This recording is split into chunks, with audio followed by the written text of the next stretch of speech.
Hello everyone, আসসালামু আলাইকুম। নতুন একটি সংরক্ষণ পর্বে সবাইকে স্বাগতম। এখন আমের সিজন, আর এই সিজনে কম দামে প্রচুর পরিমাণে আম পাওয়া যায়। তাই কম দামে বেশি করে আম কিনে বা নিজের গাছের আম বেশি করে সংরক্ষণ করে রাখতে পারেন নর্মাল ফ্রিজে। এইভাবে কাঁচা আম সংরক্ষণ করলে 1 মাসের বেশি সময় আমগুলো ভালো থাকবে, কোনো রকমই কিন্তু নষ্ট হবে না। আজকের ভিডিওতে আমি কয়েকটি পদ্ধতিতে আম সংরক্ষণ করে দেখাবো। তো প্রথমে আমের যদি বোটা থাকে তাহলে বোটাটা ছাড়িয়ে নিতে হবে, আর বোটা ছাড়ানোর সময় একদমই কিন্তু গোড়া থেকে না ছাড়িয়ে কিছুটা অংশ রেখে তারপর ছাড়াবেন। সেক্ষেত্রে কিন্তু আমগুলো সহজে পচে যাবে না বা নষ্ট হয়ে যাবে না। এখন এই যে এভাবে করে কিন্তু ছাড়াতে হবে, এটা কিন্তু কখনোই এভাবে করা যাবে না। তারপর এই একটা সুতি কাপড় নিয়ে খুব ভালোভাবে এটা মুছে নিব। আমি সুতি কাপড়টাকে পানি দিয়ে ভিজিয়ে খুব ভালোভাবে নিংড়িয়ে নিয়েছি। তারপর এই যে এভাবে করে মুছে নিব। আর অবশ্যই কিন্তু বুটার সাইডে আঠা যদি থাকে সেই আঠাটা খুব ভালোভাবে পরিষ্কার করে নিতে হবে, কারণ যেখানে আঠা থাকে ওইখানেই কিন্তু খুব সহজে আমগুলো পচে যায়, ওইখান থেকে কিন্তু পচে যাওয়া শুরু হয়। তাই খুব ভালোভাবে কিন্তু যে আঠালো ভাবটা থাকে বা আঠাটা লেগে থাকে আমের গায়ে, সেইটাকে খুব ভালোভাবে পরিষ্কার করে নিতে হবে।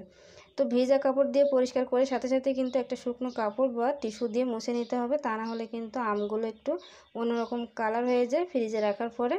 এখন দেখতে পাচ্ছেন আমি এখানে একটা কাগজ নিয়েছি। আপনারা চাইলে কিন্তু টিস্যু বা খবরের কাগজ, আপনাদের হাতের কাছে যেই ধরনের কাগজ থাকুক সেই কাগজ দিয়ে এভাবে করে মুড়িয়ে নিতে পারেন। তো আমি এভাবে করে মুড়িয়ে নিলাম, আপনারা অবশ্যই এভাবে করে মুড়িয়ে নেবেন। অবশ্যই এর ভিতরে যেন কোনো রকম বাতাস না যায়, এভাবে করে মুড়িয়ে নিতে হবে।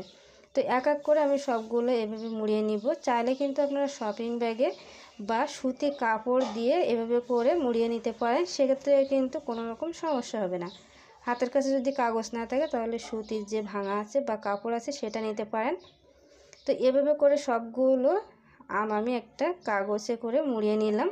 তো এই তো সবগুলো আম কিন্তু এভাবে করে নিলাম। আমি এখানে মোট প্রায় 13 কেজির মতো আম আছে, এই আমগুলো সংরক্ষণ করব। আর আমগুলো কিন্তু সাইজে অনেকটাই বড়, ভিডিওতে কিন্তু তেমনটা দেখা যায় না। তো এভাবে করে সবগুলো কাগজ দিয়ে মুড়িয়ে নিলাম। এখন দেখিয়ে দিব এই যে প্রথম পদ্ধতি, আমি এই শপিং ব্যাগের ভিতরে কাগজ দিয়ে মুড়িয়ে রাখা আমগুলো দিয়ে দিব। চাইলে কিন্তু কাগজ ছাড়াও দিতে পারেন, তবে এইভাবে দিলে 1 মাসের বেশি সময় ধরে কিন্তু ভালো থাকবে। তো এর ভিতরে যতগুলো ধরে ততগুলো দিয়ে দিলাম। এখন একটা পলিথিনের ভিতরে রেখে দিব এই শপিং ব্যাগটা।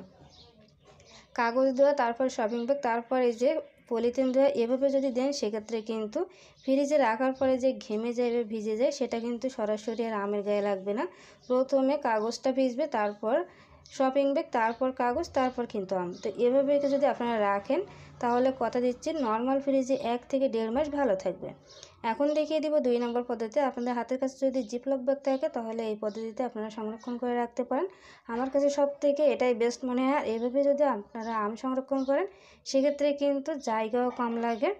তো টিস্যু দিয়ে বা কাগজ দিয়ে মুড়িয়ে তারপরে রাখতে পারেন। চাইলে এভাবে একটা কাগজ বিছিয়ে দিতে পারেন, চাইলে কিন্তু কোনো রকম কাগজ ছাড়াই এভাবে করে ভিতরে দিয়ে রাখতে পারেন।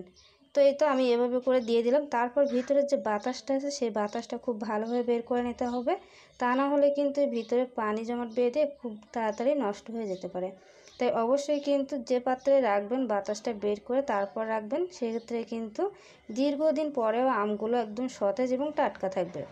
তো এই তো এভাবে রেখে দিলাম। এখন এগুলোকে নর্মাল ফ্রিজে রেখে দেবো। এখন দেখিয়ে দেবো আরও একটা পদ্ধতি। ফ্রিজে কিন্তু ড্রয়ার থাকে বা যে বক্স সিস্টেম, সেই বক্স থাকে। আপনারা চাইলে কিন্তু সরাসরি এই বক্সের ভিতরে আমগুলো রাখতে পারেন।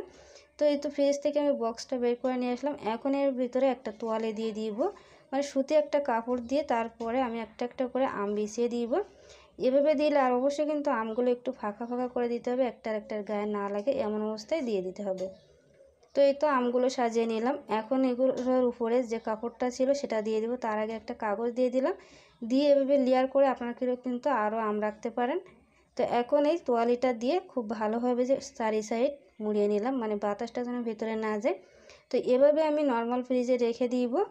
আর আমগুলো কেমন ছিল, পাকা না কাঁচা, সেটা একটু দেখিয়ে দিই। দেখুন আমগুলো কিন্তু একদমই পাকা, বাট গাটা কিন্তু দেখতে সবুজ, মনে হচ্ছিল যে পাকা না। তো এভাবে কিন্তু আপনারা নর্মাল ফ্রিজে রেখে সারা মাসের জন্য খেতে পারেন।